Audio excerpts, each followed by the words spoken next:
కన్యమరియ సందర్శన పండుగను ఈరోజు కొనియాడుతూ ఉన్నాము.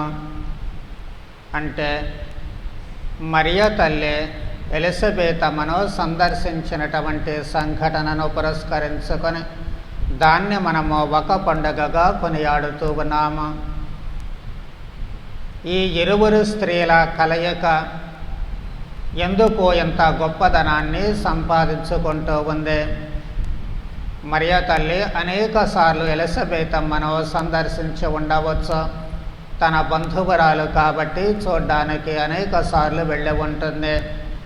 కానీ ఈసారి వెళ్ళడము చరిత్రలో ఒక సముచితమైన పవిత్రమైన స్థానాన్ని సంతరించుకుంటూ ఉంది. కారణము ఏమిటి అంటే మరియ తల్లి ఎలిజబెతమ్మ వద్దకు వెళ్ళినప్పుడు తాను ఒక్కతే మాత్రము వెళ్ళలేదు. ఆమె ఒంటరిగా వెళ్ళలేదు, ఒట్టి మనిషిగా వెళ్ళలేదు. అప్పటికే ఆమె గర్భము ధరించి ఉంది కాబట్టి తనతో పాటు తన గర్భములో ఉన్నటువంటి శిశువును కూడా తీసుకుని వెళుతూ ఉంటుంది. కాబట్టి ఇద్దరు వ్యక్తులు అక్కడ వెళుతూ ఉన్నారు. రెండవది, అక్కడ కూడాను ఒక మనిషి మాత్రమే లేదు. తాను కలుసుకున్నప్పుడు లేక ప్రథమంగా మాట్లాడినప్పుడు ఎలిజబెతమ్మ మాత్రమే కాదు, కానీ ఆమె అప్పటికి గర్భవతి కాబట్టి ఆమె గర్భములో కూడా మరో శిశువు ఉన్నారు. కాబట్టి అక్కడ ఇద్దరు, ఇక్కడ ఇద్దరు, నలుగురు వ్యక్తుల కలయిక. ఇద్దరు వ్యక్తులు బహిరంగంగా కనిపిస్తూ ఉన్నారు, ఇద్దరు వ్యక్తులు కనిపించడం లేదు. అయినప్పటికీ ఈ నలుగురి కలయికలో ఒక మహత్తరమైనటువంటి సందేశము మనకు ఇవ్వబడుతూ ఉంటుంది.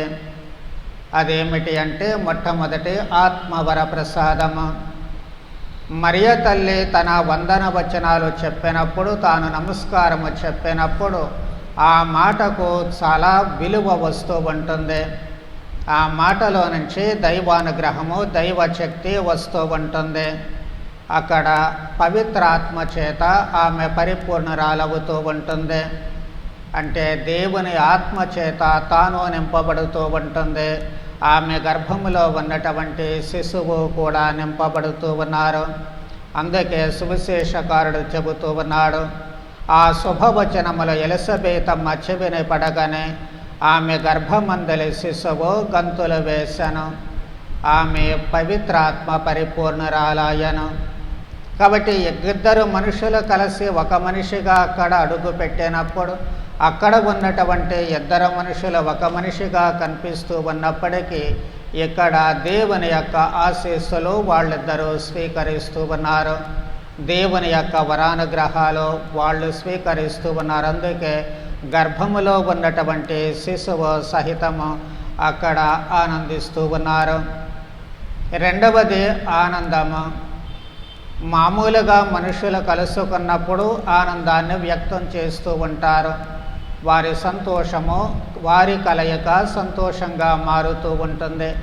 కానీ ఇక్కడ ప్రత్యేకత ఏమిటి అంటే కేవలము కనిపించేటువంటి ఇద్దరు వ్యక్తులు సంతోషించడమే కాదు, కానీ వారి గర్భములో ఉన్నటువంటి శిశువులు సహితము సంతోషిస్తూ ఉన్నారు.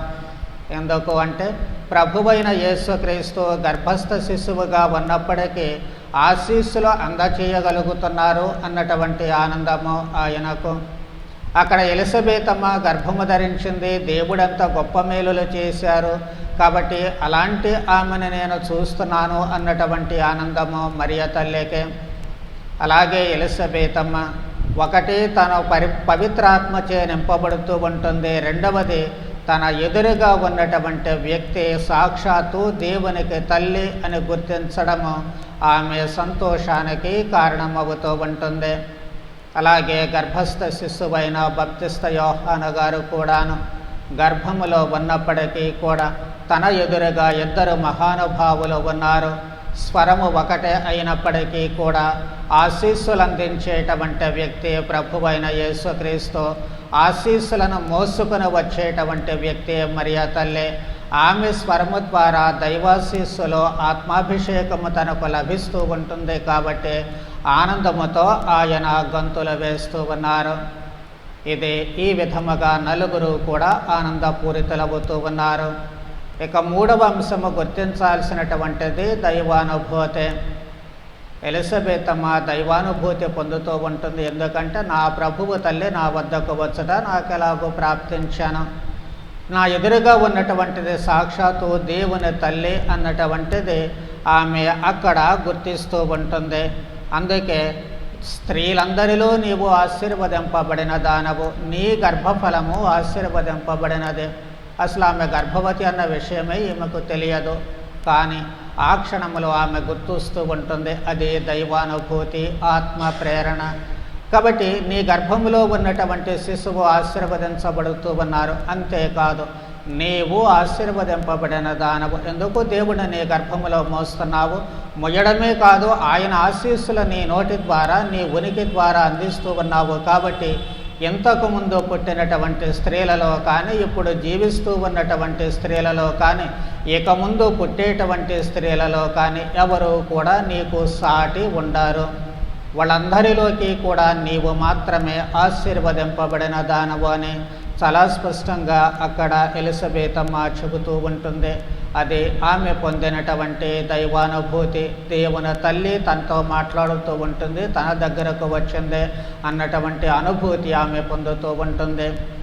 అదే క్షణంలో దైవానుభూతిని మరియ తల్లి కూడా పొందుతూ ఉన్నారు.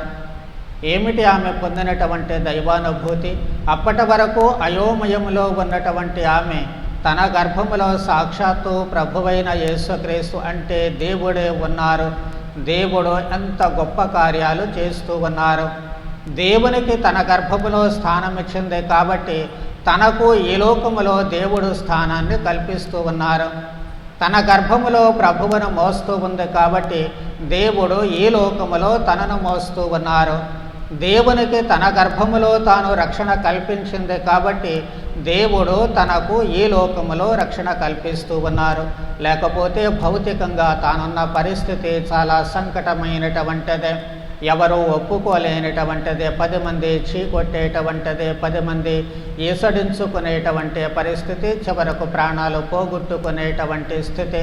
కానీ అలాంటి స్థితిలో దేవుడు ఓ ఇశ్రాయేలు, నిన్ను నా అరచేతిలో చిక్కుకున్నాను అన్నటువంటి మాటలకు సాకారాన్ని కల్పిస్తూ మరియ తల్లిని అక్కడ పదిలంగా కాపాడుతూ ఉన్నారు. ఎందుకు అంటే ఆమె సాక్షాత్తు దేవుణ్ణి తన గర్భములో కాపాడుతూ ఉంది కాబట్టి ఆ అనుభూతి, దేవుడు నా గర్భములో ఉన్నారు అన్నటువంటి అనుభూతి గాబ్రియేలు దూత చెప్పినప్పుడు ఆమె పొందలేదు. కానీ ఇప్పుడు ఎలిజబెతమ్మ నీవు దేవుని తల్లివని ఎప్పుడైతే చెబుతూ ఉంటుందో తాను ఆ అనుభూతిని పొందుతూ ఉంటుంది.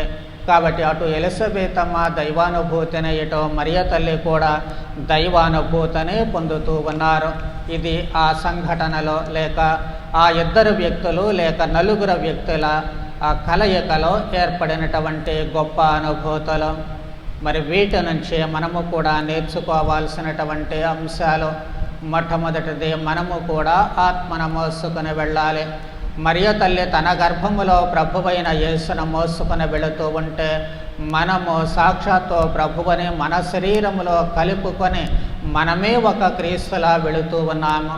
మరి అలాంటప్పుడు తన కడుపులో ఉన్న బిడ్డ ఆశీస్సులు ఆమె తన నోటి ద్వారా అందించగలిగితే మనమే క్రీస్తుగా మారినప్పుడు మన ఉనికి కానీ, మన మాటలు కానీ, చేతలు కానీ ఇంకెంతగా క్రీస్తు వరానుగ్రహాలను అందించాలి. ఇక్కడే మనం ఆలోచించుకోవాలి. వేరే వాళ్ళతో మాట్లాడేటప్పుడు నిజంగా మన ఉనికి వాళ్లకు ఆనందాన్ని కలిగిస్తుందా? మన మాట వాళ్లకు ఆనందాన్ని కలిగిస్తుందా? లేక మనం ఎదురుపడితే ఎందుకు వచ్చిన సమస్య దేవుడా, వీళ్ళు ఎదురుగా వచ్చామో తప్పుకొని పోతే మంచిదనే బాధతో తప్పుకొని పోతూ ఉంటారా? వీళ్లతో మాట్లాడితే మన పని అయిపోయినట్లే, వీళ్ళ నోట్లో నోళ్ళు పెట్టి బ్రతకలేము కాబట్టి నోరు మూసుకొని అవతలకు వెళ్ళడమే మంచిది అనేటువంటి భావన మనలను చూస్తే కలుగుతూ ఉంటుందా? లేక మనము అడుగు పెట్టినటువంటి చోట దైవాశీస్సులు లభిస్తాయి, ఎదుగు ఈ మనిషి వచ్చారు కాబట్టి మనకంతా శుభమే జరుగుతుంది అనే ఆలోచన కల్పిస్తామా? లేకపోతే మనము అడుగు పెట్టాము కాబట్టి దరిద్రమంతా వాళ్లకు చుట్టుకునేటట్లుగా భావన కలిగిస్తూ ఉంటామా? అది మన జీవితం మీద, మన నడవడి మీద, మన వ్యక్తిత్వం మీద ఆధారపడి ఉంటుంది. అలా మనము కేవలము క్రీస్తును మాత్రమే మోసుకొని వెళ్ళాలి. మన ఉనికి ఆనందాన్ని కలిగించాలి, మన మాటలు ఆనందాన్ని కలిగించాలి, మన భావన ఆనందాన్ని కలిగించాలి, మన వ్యక్తిత్వము, మన తలంపు వస్తే చాలు అవతల మనిషిలో ఆనందము తప్ప మరేది కూడా ఉండకూడదు. అలాగే దైవానుభూతి. మనం దైవానుభూతిని పొందితేనే మన ముఖాల్లో కాస్త తేజస్సు అనేటువంటిది ఉంటుంది. ముఖం ఎప్పుడు చూసినా చిటపటలాడుతూ ఉంటే, ఎప్పుడు చూసినా కానీ చిరాకులతో కూడుకొని ఉంటే అక్కడ దివ్య తేజస్సు ఏమీ కనిపించదు.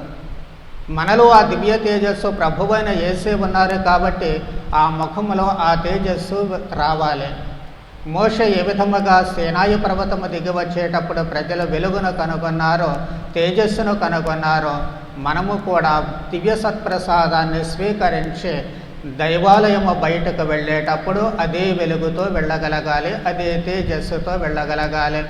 అసలు ఆ భావన మనలో నింపుకున్నట్లయితే నేను క్రీస్తులా మారాను అన్నటువంటి భావన సరిగ్గా మనస్సులలోనికి వస్తే ఆటోమేటిక్గా మన ముఖాలు వెలిగిపోతూ ఉంటాయి. ఏదైనా మంచిదాన్ని గురించి ఆలోచించుకునేటప్పుడు, లేక ఎవరైనా గొప్పవాళ్ళను ఆలోచించుకునేటప్పుడు, వాళ్ళని కలుసుకోవడానికి వెళ్ళేటప్పుడు ఎలాంటి ఆనందము మన ముఖంలో దోబూచులాడుతూ ఉంటుందో, లేక ఏదైనా విజయాన్ని సాధించినప్పుడు ఎలాంటి ఆనందము మన ముఖాల్లో దోబూచులాడుతూ ఉంటుందో, అలాగే క్రీస్తును స్వీకరించినప్పుడు, క్రీస్తును మోసుకుని వెళ్ళేటప్పుడు అలాంటి ఆనందమే మన మనస్సులలో కూడా ఉండాలి. మూడవదిగా మనము నిజానికి మరో మరియలా జీవించగలగాలి. మరో మరియలా జీవించడము అంటే మరియ తల్లి తన గురించి పట్టించుకోకుండా ఎలిజబెతమ్మకు సాయం చేయాలి అన్నటువంటి ఏకైక లక్ష్యముతో ఆమె వెళుతూ ఉంటుంది. ఆమె గర్భము ధరించింది, ముసలి ప్రాయంలో ఉంది, ఎంత ఇబ్బంది పడుతుందో అన్నటువంటి ఆలోచన తప్ప తన ఇబ్బందులు గుర్తించడం లేదు. ఈ ఉదార స్వభావం మనము అలవాటు చేసుకోవాలి. మన పొరుగు వాళ్ళు, ప్రక్కన వాళ్ళు ఎవరైనా ఇబ్బంది పడుతూ ఉంటే మనకు చేతనైన సాయం చేయాలి. వాళ్ళు అడిగారా లేదా అనేటువంటిది మనము మేనమేషాలు లెక్క పెట్టుకుంటూ కూర్చోకూడదు. వాళ్ళు అడిగితేనే నేను చేస్తాను అన్నటువంటి దృక్పథము ఉండకూడదు. వాళ్ళు అడగలేదుగా నాకెందుకు, నేనెందుకు చేయాలి అన్నటువంటి భావన చాలాసార్లు వస్తూ ఉంటుంది.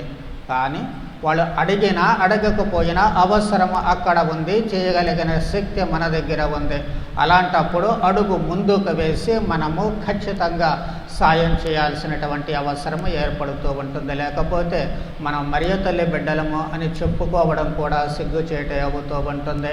ఆ తల్లిలో ఉన్నటువంటి ఆ ఉదార గుణము మనలో ఉండాలి. అందుకే కానాపల్లి పెళ్లిలో సహితము మరియ తల్లి వాళ్లకు ద్రాక్షారసం తక్కువ పడింది అంటూ ఎవరూ తనను అడగకపోయినప్పటికీ అవసరాన్ని గుర్తించి తనకు చేత కాకపోయినా సరే ఎలిజబెతమ్మ దగ్గర తనకు చేత అయింది కాబట్టి ఆమెకు సాయం చేయడానికి వెళ్ళింది.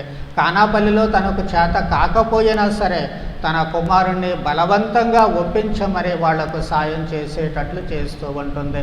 కాబట్టి చాలాసార్లు నేనేం చేయలేను, నాకు చేత కాదు అనుకుంటాము. కానీ చేతైన వాళ్ళు ఉంటారు చాలామంది. వాళ్ళు చేయడానికి ముందుకు రాకపోవచ్చు, లేక చేసేటువంటి అవకాశము, దారి లేకపోవచ్చు. ఆ దారి మనం కల్పించగలగాలి. మన ద్వారా ఆ పని నెరవేరేటట్లు చేయాలి. మన ద్వారా ఆ సాయం అందించేటట్లు చేస్తూ ఉండాలి. దానికి నాంది మనం కావాలి, మార్గము మనము కావాలి, ప్రేరణ మనము కావాలి. అదే మరియ తల్లి నుంచి మనము ఈరోజు ఈ పండుగలో నేర్చుకోవలసిందే. కాబట్టి మరియ తల్లి ఆ విధముగా తన ఉదార స్వభావాన్ని, దేవుని యొక్క పవిత్రతను ఎలా మోసుకొని వెళ్ళగలిగిందో మనము కూడా ఆమె మాదిరిగా జీవించే భాగ్యాన్ని దయచేయమని ఆ మరియ తల్లిని ప్రార్థన చేద్దాం.